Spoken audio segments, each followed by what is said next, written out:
बच्चों अभी हम लोग क्वेश्चन नंबर 4 स्टार्ट करने वाले हैं। क्वेश्चन नंबर 4 में लिखा है which of the following pair of linear equation are consistent और इनकंसिस्टेंट। ठीक है ना, कंसिस्टेंट है कि नहीं वो चेक करना है। इफ कंसिस्टेंट, कंसिस्टेंट मतलब जिनका सॉल्यूशन निकलता है, जैसे एग्जैक्टली वन सॉल्यूशन और मेनी सॉल्यूशन। और इनकंसिस्टेंट क्या होता है, जिनका सॉल्यूशन नहीं निकलता, नो सॉल्यूशन। ठीक है, तो हमको जिनका कंसिस्टेंट है उनका ग्राफ निकालना है, उन्हीं उन्हीं को सॉल्व करना है ग्राफिकली। ठीक है ना, तो सबका हम लोग A1/A2 B1/B2 कंपेयर कर लेते हैं, फिर जो जो कंसिस्टेंट निकलेंगे उनको हम सॉल्व करेंगे। ठीक है, तो पहला वाला सम है first, x plus y equal to 5।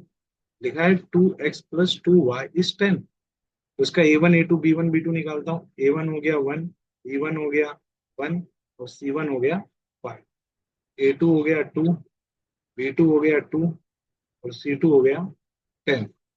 A1/A2 आ गया 1/2, B1/B2 आ गया 1/2 और C1/C2 क्या आ गया 5/10, जो कि फिर से आ गया 1/2। तो हम देख रहे हैं A1/A2 B1/B2 और C1/C2 तीनों कैसा है, इक्वल है। तो A1/A2 is equal to B1/B2 is equal to C1/C2। तो ऐसे चीज को क्या बोलते हैं, ऐसे चीज को बोलते हैं, ये लाइन कैसा होगा, ये लाइन होगा को इंसिडेंट लाइन, है ना। ऐसे लाइन ऐसे होते हैं ना, को इंसिडेंट लाइन। को इंसिडेंट लाइन मतलब मैनी सॉल्यूशन, जो सॉल्यूशन निकलता है तो हम क्या कहते हैं, कंसिस्टेंट। ठीक है, तो ये कंसिस्टेंट हो गया है। ठीक है, तो इसका हम लोग ग्राफ बना लेते हैं। बनाने का प्रोसीजर वही है, मैंने इंट्रोडक्शन में सिखाया है, जैसे पहले वाले वीडियो में कई बार बता रखा है मैंने। ठीक है ना, आपको कोई भी 2 पॉइंट लेना है, कोई भी 2 पॉइंट ले लो चलता है, बाकी आपकी मर्जी है, लेकिन मिनिमम 2 पॉइंट लेना। एक्स की वैल्यू अगर मैं इसमें 0 डालूं तो वाई की वैल्यू 5 आ जाएगी, और वाई की वैल्यू अगर 0 डालूंगा ना तो एक्स की वैल्यू 5 आ जाएगी। ठीक है ना, तो इसका प्लॉटिंग करते हैं। ठीक है, तो एक्स की वैल्यू 0 पे वाई की वैल्यू 5, वो इधर होगा, ये इधर होगा। और एक्स की वैल्यू 5 पे वाई की वैल्यू 0 है, तो वो इधर होगा। ठीक है, अब इन दोनों का हम लोग, ये दोनों पॉइंट को हम लोग क्या करते हैं ना, ज्वाइन कर देते हैं। इनको अगर ज्वाइन करूंगा ना तो लाइन कुछ ऐसा जाएगा, ऐसे। ठीक है ना, ये पहला ग्राफ हो गया। ठीक है ना, पहले इक्वेशन का ग्राफ हो गया। अब हम लोग जो दूसरा राइट साइड पड़ा है इसको सॉल्व करते हैं। वापस प्रोसीजर वही है, सॉल्यूशन करने का तरीका ऐसा ही है जैसे करते आ रहे हैं। ठीक है ना, कोई भी दो वैल्यू लो एक्स और वाई की, जो आपका मन करे। एक्स की वैल्यू 0 रखो तो वाई की वैल्यू 5 आ जाएगी। ठीक है ना, वाई की वैल्यू 0 रखो। ठीक है ना, वाई की वैल्यू 0 रख के दिखा देता हूँ आपको। वाई की वैल्यू अगर 0 रखूंगा ना, देखो 2x+0 इज 10, तो 2x इज 10, एक्स की वैल्यू 10/2, एक्स की वैल्यू 5 आ जाएगी। ठीक है ना, तो दोनों असल में सेम ही इक्वेशन है, इसलिए ऐसा हुआ। ठीक है, अच्छा अब दूसरे का, ये दोनों को प्लॉट करते हैं, एक्स की वैल्यू 0 पर वाई की वैल्यू 5। अच्छा आपको है ना दूसरा कुछ लेना तो आप दूसरा भी ले सकते हैं ना, अगर मान लो आपको लग रहा है वही आ गया। ठीक है ना, तो एक बार मैं दूसरा लेके दिखा देता हूँ आपको। वाई की, एक्स की वैल्यू है ना, मैं 3 ले लेता हूँ। ठीक है, एक्स की वैल्यू मैं 3 ले लेता हूँ, खाली आपकी तसल्ली के लिए। एक्स की वैल्यू 3, तो देखते हैं वाई की वैल्यू क्या निकल गया। एक्स की वैल्यू अगर मैं 3 लिया तो ये बन गया 2y is 10 - 6, 2y is 4, y is 4/2, Y की वैल्यू 2 आ गई। ठीक है ना, यहाँ पे 2 आ गया। प्लॉट करते हैं, एक्स की वैल्यू 0 पे वाई की वैल्यू 5, वो तो इधर ही होगा। ठीक है ना, फिर क्या, एक्स की वैल्यू 5 पे वाई की वैल्यू 0, वो भी इधर ही होगा। अब तीसरा जो पॉइंट है, एक्स की वैल्यू 3 पे वाई की वैल्यू 2, तो एक्स की वैल्यू 3 पे वाई की वैल्यू 2 जो है वो भी इसी पे ही आ रहा है। तो इसका मतलब अगर मैं तीनों को ज्वाइन करूंगा तो मेरा लाइन फिर से उसी के ऊपर से जाएगा ऐसे करके।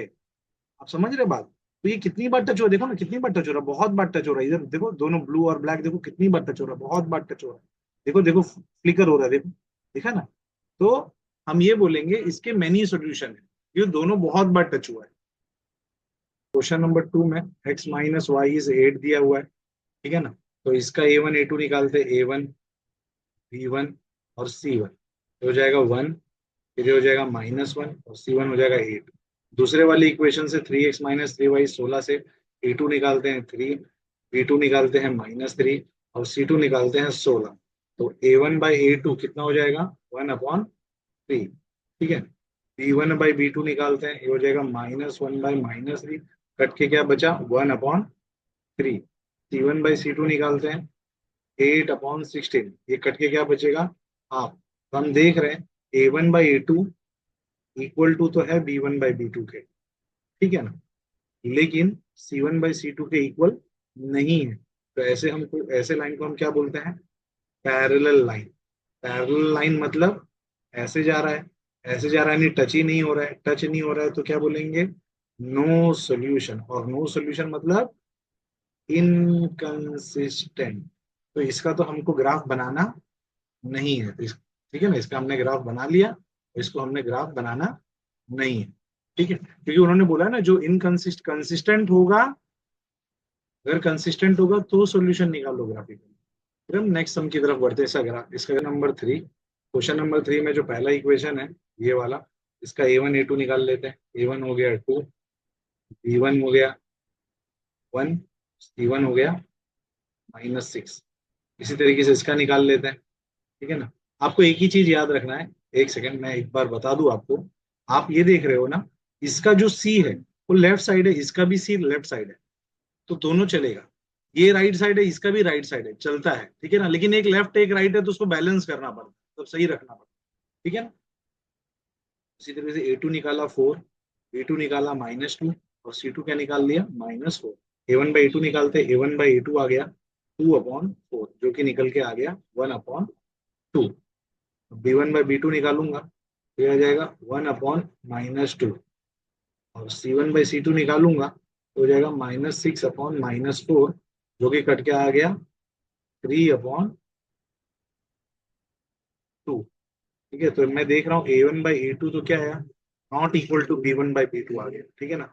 ऐसे लाइन को क्या बोलते हैं, इंटरसेक्टिंग लाइन। इंटरसेक्टिंग लाइन मतलब वो ऐसे जा रहा है, यहाँ टच कर रहा है, तो कितना solution, one solution, exactly one solution. और जिनका सॉल्यूशन निकलता है उनको क्या बोलते हैं, कंसिस्टेंट। तो इसका हम लोग अभी ग्राफ बना लेते हैं, ठीक है ना। इक्वेशन ये था 2x + y - 6 = 0। दूसरा इक्वेशन मैं राइट साइड लिख दे रहा हूँ, 4x - 2y - 4 = 0, ठीक है ना। तो इसका हमने जब देखा था तो ये कंसिस्टेंट निकला था। इसको ग्राफिकली अभी हम रिप्रेजेंट करते हैं। तो सॉल्यूशन करने का तरीका वापस से वैसा ही है जैसा करते आ रहे हैं। एक्स की वैल्यू कुछ भी रखो, वाई की वैल्यू कुछ भी रखो, एक्स की वैल्यू 0 रख देता हूँ। तो एक्स की वैल्यू अगर मैं 0 डालूंगा तो ये ऐसे हो जाएगा, वाई की वैल्यू क्या आ गई, 6 आ गई, ठीक है। अब मैं y की वैल्यू 0 रख लेता हूँ, मेरे को ज्यादा आसान पड़ता है। आप कुछ भी रख सकते हो, पहले x रखो बाद में y रखो, ऐसा कोई कंपलसरी नहीं है कि एक बार x रखो तो बार बार आपको x की वैल्यू रखनी पड़ेगी, ठीक है। तो 2x - 6 = 0, 2x = 6, x = 6/2, तो x की वैल्यू आ गई 3। तो ये 3 आ गई। अब इसका है ना हम लोग प्लॉटिंग कर लेते हैं। x की वैल्यू 0 पे, y की वैल्यू 6, x की वैल्यू 0 पे, y की वैल्यू 6, वो इधर होगा कहीं पे, ठीक है। फिर x की वैल्यू 3 पे, y की वैल्यू 0, x की वैल्यू 3 है तो y की वैल्यू है ही नहीं कुछ, इधर आएगा। अब इसको है ना हम लोग ज्वाइन कर देते हैं। इसको अगर ज्वाइन करो तो वो लाइन ऐसे ही जा रही है, बराबर, वो लाइन ऐसे ही जा रही है। अब दूसरे जो राइट साइड वाला ग्राफ है उसको भी अभी हम लोग प्लॉट करके निकाल देते हैं, इसका आंसर क्या आता है या इसका सोल्यूशन क्या क्या निकलता है। तो 4x - 2y है, से वैसे ही प्रोसीजर वही है, करने का तरीका वही है, तो कोई चेंज नहीं है। एक्स की वैल्यू 0 रखते हैं, तो एक्स की वैल्यू 0 रख के दिखा देता हूँ आपको।